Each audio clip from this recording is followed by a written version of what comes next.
ఏ విధంగా స్పందిస్తారు?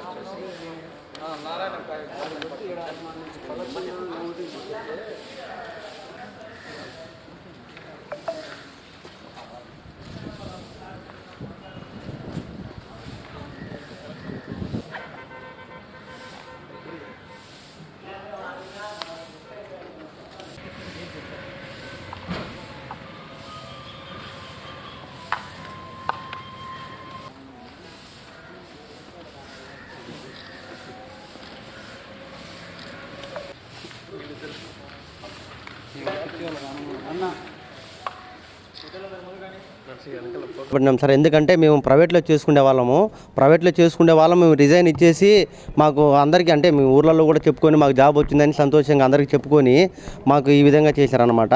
First provision list ఇచ్చినారు, దాన్ని తీసేసి మళ్ళీ ఫైనల్ లిస్ట్ ఇచ్చినారు. 2-3 సార్లు పెట్టినారనమాట. 2-3 సార్లు పెట్టి తర్వాత మళ్ళీ మేము సెలక్షన్ లిస్ట్ ఇస్తామని చెప్పేసి సెలక్షన్ లిస్ట్ ఇచ్చారు. తర్వాత కూడా మేము అందరం సెలక్షన్ అయిపోయినాం అనమాట. అయిపోయిన తర్వాత మళ్ళీ ఏం చెప్పినారు, లేదులేండి మీకు ఎలక్షన్స్ కోడ్ పడింది, ఎలక్షన్స్ కోడ్ అయిపోయిన వెంటనే మీకు ఆర్డర్ ఫామ్స్ ఇస్తామని చెప్పేసి అన్నారు. ఎలక్షన్స్ అయిపోయిన తర్వాత వెళ్ళేసి మళ్ళీ అడిగినాం మేము కలెక్టర్ గారిని అడిగితే, లేదు ఇప్పుడు గవర్నమెంట్ మారిపోయింది అనమాట, మీకు కొత్త గవర్నమెంట్ వచ్చింది కాబట్టి మళ్ళీ వేరే విధంగా వేస్తే మేము మళ్ళీ తర్వాత చెప్తాము, ఇప్పటికైతే ఏం లేదని చెప్పేసి అన్నిట్లు అంటున్నారు. మాకు న్యాయం జరగాలని మేమందరం కోరుకుంటున్నాం సార్. మేము Kadapa RIMS combined notification, Pulivendula medical college, Kadapa cancer institute, ఇంకా మెంటల్ హెల్త్ ఇన్స్టిట్యూట్ సంబంధించి ఉద్యోగాలకు సంబంధించిన అభ్యర్థులము. ఈ నోటిఫికేషన్ వచ్చి డిసెంబర్ 14వ తారీఖు వచ్చింది.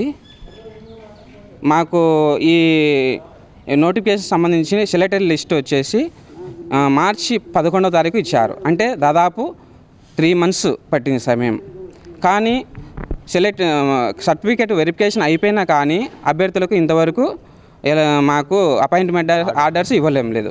అప్పటి నుంచి మేము కలెక్టర్ గారిని కానీ ప్రిన్సిపల్ గారిని కానీ కలవడం జరిగింది. వాళ్ళైతే అదో మాట ఇదో మాట చెప్పి నాన్స్తూ ఉంటున్నారు. ఇంతవరకు కానీ మాకు ఎలాంటి సరైన సమాధానం చెప్పలేదు. కాబట్టి మేము ఈరోజు ప్రిన్సిపల్ మేడంని కలవడం జరిగింది. మేడం ఏం చెప్పారంటే గవర్నమెంట్ మారడం వల్ల మాకు ఆర్డర్స్ రావడం లేదని తెలియజేయడం జరిగింది. కాబట్టి దాదాపు ఈ రిక్రూట్మెంట్ నోటిఫికేషన్ వచ్చి 6 months అవుతుంది. కానీ నిరుద్యోగుల పక్షాన ఏ అధికారి కూడా మాకు న్యాయం చేయాలనే ఆలోచన కానీ చిత్తశుద్ధి కానీ లేదని మేము ఇందు మూలంగా తెలియజేస్తుంటున్నాం. కాబట్టి గౌరవ కలెక్టర్ కానీ, కమిషనర్ కానీ, హెల్త్ మినిస్టర్ కానీ, ప్రిన్సిపల్ మేడం కానీ మా యొక్క నిరుద్యోగుల మీద దయ చూపి మేము ఉండే జాబ్స్ కూడా మాకు సర్టిఫికేట్ వెరిఫికేషన్ అయిపోయిందంటే దాదాపు 99% జాబ్ వచ్చిందనే ఉద్దేశంతో వేరే చోట్ల కూడా ప్రైవేట్లో చేసుకుంటాం మేము కూడా రిజైన్ ఇవ్వడం జరిగింది. ఎందుకంటే వాళ్ళు కూడా పీరియడ్ అడిగారు ఎంతవరకు చేస్తారని. కాబట్టి ఈరోజు గవర్నమెంట్లో జాబ్ లేకుండా, ప్రైవేట్లో జాబ్ లేకుండా మేము ఈ విధంగా ఈ అధికారుల నిర్లక్ష్య వైఖరి వల్ల ఈ విధంగా మేము రోడ్డున పడాల్సిన అవసరం వచ్చిందని ఇందు మూలంగా తెలియజేసుకుంటూ ఉంటున్నాం. Contract based paramedical courses, system administration, medical record assistant, anaesthesia technicians, lab technicians, x-ray technicians, pharmacy వాళ్ళు, ఓటీ టెక్నీషియన్స్, ఎక్స్రే టెక్నీషియన్, అన్ని రకాల పోస్టులు పులివెందుల మెడికల్ కాలేజీకి, కడప క్యాన్సర్ ఇన్స్టిట్యూట్కు, కడప మెంటల్ ఇన్స్టిట్యూట్కు 3 కాలేజెస్కు రిక్రూట్మెంట్ జరిగింది. కానీ ఇంతవరకు అపాయింట్మెంట్ ఆర్డర్స్ ఇవ్వకుండా నియామకాలు జరిపిపోయాయని చెప్తున్నారు. కానీ ఇంతవరకు అపాయింట్మెంట్ ఆర్డర్స్ అయితే ఇవ్వడం లేదు. ఇవ్వకుండా మాకు ఈ విధంగా అన్యాయం చేస్తున్నారని